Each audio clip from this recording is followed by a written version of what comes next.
Hey, here's the apple. You see us? Here we are. So our next cocktail, we're gonna start leaning into a little bit of the apple notes.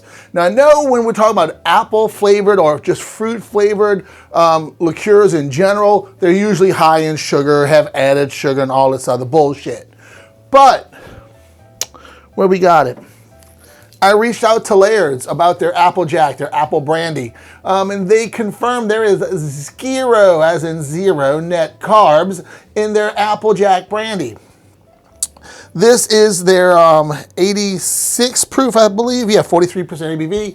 Now this cocktail was originally, well not originally, let's kind of jump around a little bit. This cocktail first appeared in a little cocktail book called Here's How in 1927 by Judge Jr., and then again in 1930 with Harry Craddock's Savoy cocktail. Then one more person, David Embry, in 1948 had a book called Mixing Drinks. And then it kind of died out after that. And then in the early 2000s, a bartender named Jim Meehan, pretty famous, he was a bartender at PDT, Please Don't Tell in New York, and he revitalized this cocktail.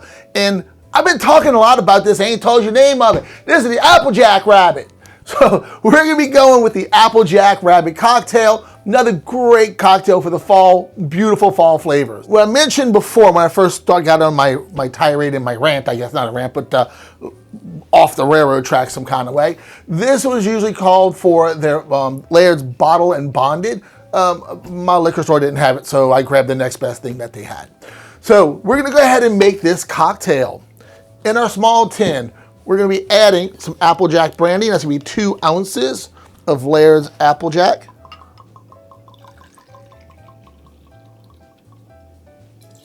And if you're not familiar about brandy, it's just like a spirit made from fermented fruit. So it's kind of like wine, and that's your basic brandy is made from wine, and then it's distilled. So this is kind of like, best way I can explain it is if you just distilled apple cider, and that's how you get apple brandy. If you like apple cider, you're gonna love apple brandy. Here's a much higher proof. Next, we'll be adding 3/4 an ounce of fresh squeezed lemon juice.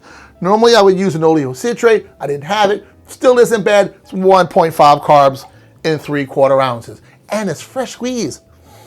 I would taste it, but it's really sour. It's straight lemon juice. I'm not doing that. And next, we're gonna go with our Simply Light orange juice. 3/4 ounce of this is going to be 1.12 ounces. I'm drinking a little bit. 1.12 carbs, not ounces. We have 1.5 grams of carbs in our fresh lemon juice and 1.12 grams of carbs in our orange juice. And next we're gonna go with some maple syrup. That's cinnamon, and this is maple. This is RXSugar. They do make a maple flavored syrup. We're gonna be adding a 1/2 ounce of that. And that is 0 net carbs. So the only thing left to do is add some ice and shake.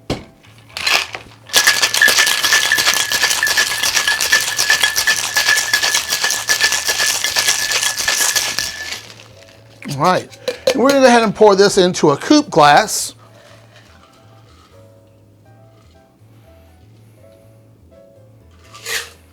And for garnish, we're gonna do a lemon peel. When you're doing something like this here, you want to actually include some of the pith. It'll help the peel hold its shape a little bit for what we're about to do. I'm going to show you that now. So cut off about a 2-inch piece by about 1 inch wide of your lemon peel. Then go ahead and square off your edges. So square off the sides. And on a 45, once, turn around, 45 again. Put a little bit of slit in the center.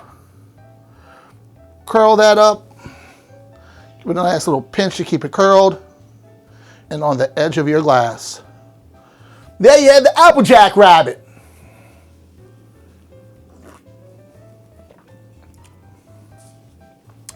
That's delicious. It's absolutely delicious. You get the maple comes out a good bit in it.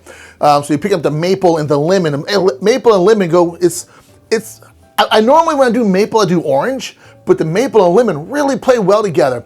And then the apple notes come in. The apple notes are subtle, but they're there. So I'm picking up a lot of the maple first, followed by the lemon, and then after that on the back palate, then a burst of apple after that. I was expecting to be a punch in your face of apple, and it's not. It's now, if it was a higher proof, maybe, I don't know. But this cocktail is absolutely delicious. It is tart, so if you like tart cocktails, this is gonna be right up your alley. It's gonna be right up your alley if you like tart cocktails. The lemon really comes out strong after, like, on the front palate, you're like, ooh, maple syrup. It's kind of like breakfast. Then like, bam, there's some lemon. And then that like tones it back down with the apple. Say, hey, we're still apple in here. Kind of push the lemon down, push the lemon down. Hey, here's the apple. You see us? Here we are. So that, it's a really good cocktail. The flavors, they kind of play off of each other. So it's like the maple, then the lemon, like maple, and then like lemon's like, we're in here too. Then apple's like, shh, settle down, settle down. We don't want to overpower it. We're gonna bring some nice, soft, little crisp apples in it. And man, this is a yummy, yummy cocktail. Juice, that's so good. I was reaching out to a bunch of people about their spirits, flavored spirits, and asking about sugar content. And when they said there was 0, I knew the Applejack Rabbit was gonna be one of my fall cocktails. This is so delicious, guys. So, that's it for this video. And so guys, as always, thank y'all for watching. Y'all have a great day, because I'm having a great day already with this Applejack Rabbit. And that's just kind of fun to say, Applejack Rabbit. So, so guys, I don't know what I'm doing anymore. See you later.